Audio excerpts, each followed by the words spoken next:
Ayyappa over స్వామి అనే Muslims ఆయనకి వరం ఇచ్చాడు అనేది కథ. ఆ కథకి తగ్గట్టు మా ముస్లిమ్స్ వాళ్ళు కేరళ అయ్యప్ప స్వామి దర్శనానికి వెళ్తున్నారు. ఆ మసీదును చూసుకుంటున్నారు. మన ముస్లిం మన మసీదు ఇక్కడ నమాజ్ చదువుతూ, ఆ మసీదు కూడా ఒక పాలరాతితో ఒక ఇందిరా భవనం లాగా ఉంటుంది.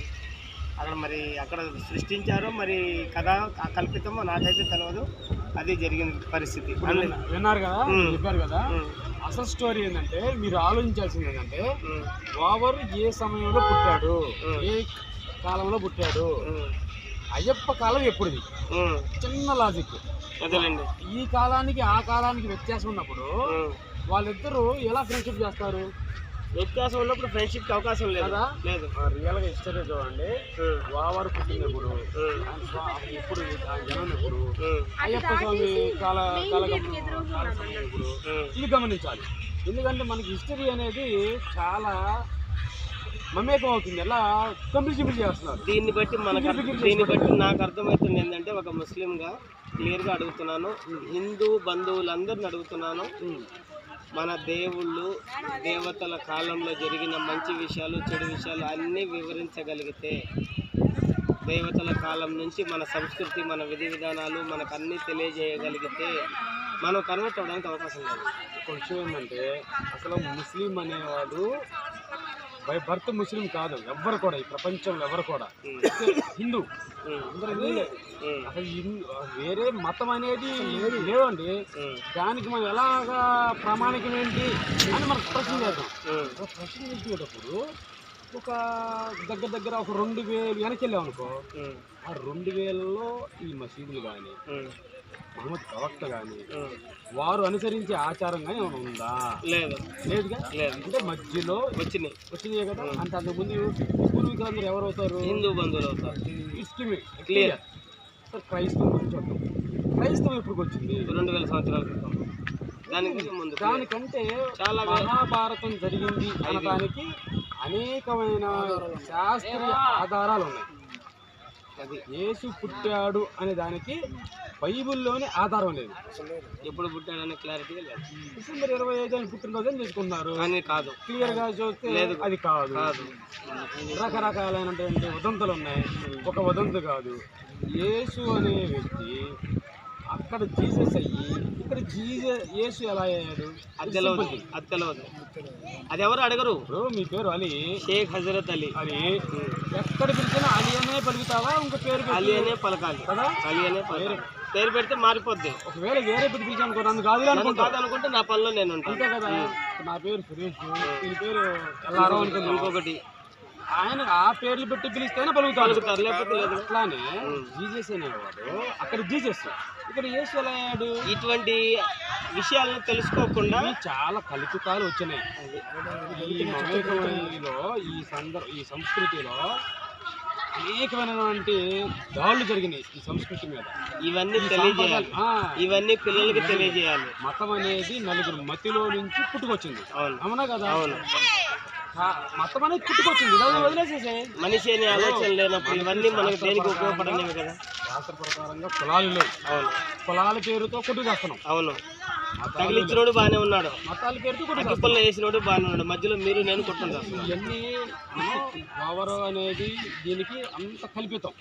అటువంటి విషయాలన్నీ మీరు హిందూ బంధువులందరూ వాళ్ళ పిల్లలకి వాళ్ళ కుటుంబాల్లో ఉన్న వాళ్ళకి ప్రతి సందులో ఒక 10 కుటుంబాలు కలిసి మన ధర్మం ఏంది, మన నీతి ఏంది, మన ఆచారాలు ఏంది, మన పూజా విధి విధానాలు ఏంది ఇవన్నీ తెలియజేయాలి. అవి మీరు ఏం తెలియజేయలేనప్పుడు రేపు ఇంకొక 10 సంవత్సరాలు దాటితే కొట్టుకొని సావడం కాదు, అసలు ఎలా తయారవుతుందంటే దౌర్భాగ్య దరిద్రమైన జీవితం మొదలవుతుంది. ఇప్పటికే ఆడపిల్లకి ఒంటి మీద వస్త్రధారణ కూడా సరిగ్గా లేదు. రేపు ఉండే కొద్దీ పక్క దేశాల ఆచారాలు మన భారతదేశంలోకి వస్తాయి. దీన్ని ఇప్పుడైనా సరే మనం మొదలు పెట్టకపోతే, ఆచార పూజా విధి విధానాలు నేర్పకపోతే, ఆడబిడ్డ ఉండాల్సిన పద్ధతి విధి విధానాలు చెప్పకపోతే రేపు మనం ఎటు పనికి రాకుండా భారతదేశం అమ్మేసుకొని పోవడం కన్ఫర్మ్ అవుతుంది.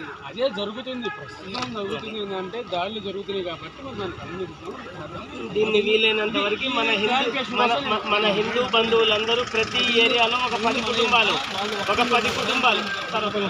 ఒక 10 కుటుంబాలు హిందూ బంధువులందరూ ఒక 2 గంటలు ప్రోగ్రాం పెట్టుకొని మన దేవుళ్ళ గురించి, మన దేవుళ్ళ గొప్పతనం గురించి, వాళ్ళు జరిగిన కాలం గురించి, వాళ్ళ పూజా విధి విధానాల గురించి ఇవన్నిటిని మనం ఒక ఏరియాలో 10 మంది గడపలు ఇవాళ, 10 మంది గడపలు రేపు, ఇలా అందరికీ తెలియజేయగలిగినప్పుడే మన భారతదేశము సస్యశ్యామలంగా ఉంటుంది. చరిత్రని వాళ్ళు అనగదొక్కారు. మనం మొదలు పెడదాం, దాన్ని మొదలు పెడదాం. ఏదో ఒకటి సార్, ఏదో ఒకటి మొదలు పెడితేనే పునాది మొదలవుతుంది. మొదలు పెట్టండి, అది జీవితకాలం భూస్థాపితమే అవుతుంది, కానీ మొదలు ఉండదు. ఇంకా మొదలు పెడదాం. చాలా మంది దాంట్లో మనం వక్రీకరణ చరిత్రనే నిజమని చూపిస్తున్నారు, అదే చేస్తున్నారు. నిజమని భావించి అదే చేస్తున్నారు. వాడు కూర్చున్న కొమ్మ మీద వాడే నరుక్కునే పరిస్థితిలో ఉన్నాడు. సెక్యులర్ ఎప్పుడంటే అన్నిట్లో మీరు నాకంతా అత్యంత ఆత్మలు. మీరు ముస్లింగా, నాకు ఎందుకు ఆత్మలు అయ్యారు? అభిమానం, ధర్మాన్ని పట్టుకున్నావు. అవును, ధర్మాన్ని పట్టుకున్నావు. సో నువ్వు నా ఆత్ముడు. ఎప్పుడు ఇక్కడ డిఫరెన్స్, క్యాస్ట్ ఫీలింగ్ లేదు అసలు. రేపొద్దున 100 మతాలు రాని, 1000 మతాలు రాని, మతాలన్నీ పుట్టుకొచ్చినాయి.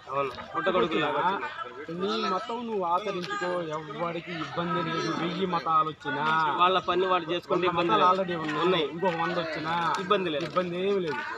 మా నాన్న ఒక్కడే మగాడు అంటే ప్రాబ్లం వస్తుంది. మా నాన్న గొప్పవాడని చెప్పుకో, తప్పులేదు, కానీ 100% పర్ఫెక్ట్. మా నాన్న గొప్పవాడు, నా తండ్రి గొప్పవాడు, మిమ్మల్ని ఎవరికి ఇబ్బంది లేదు. మా నాన్న ఒక్కడే మగాడు, మిగిలిన వాళ్ళందరూ బేకారుగాళ్ళ తప్పే కదా. అదే తేడా రావడం మూలంగా కొట్టుకొని చేస్తున్నాం మనం. మతాల్లో నా మతం అంటే నా మతం గొప్ప అని చెప్పుకొని ఎక్కడో కూర్చున్నటువంటి ఒక దేవుడి కోసం అని ఇక్కడ పుట్టు చేస్తున్నారు. అవును, అది ఆపాలని మన ప్రయత్నం చేద్దాం. మతోన్మాదం పెరిగి ఒకళ్ళనొకరు కొట్టుకొని సావడం తప్ప ఏమి. సార్, ఇక్కడ జనాభా పెరగడం సార్, ఆలోచన విధానం లేదు. జనాభా వేరు, ఆలోచన విధానం వేరు. ఆలోచనని రక్షించాలి, ఆలోచన పెరగాలి. మన దేశ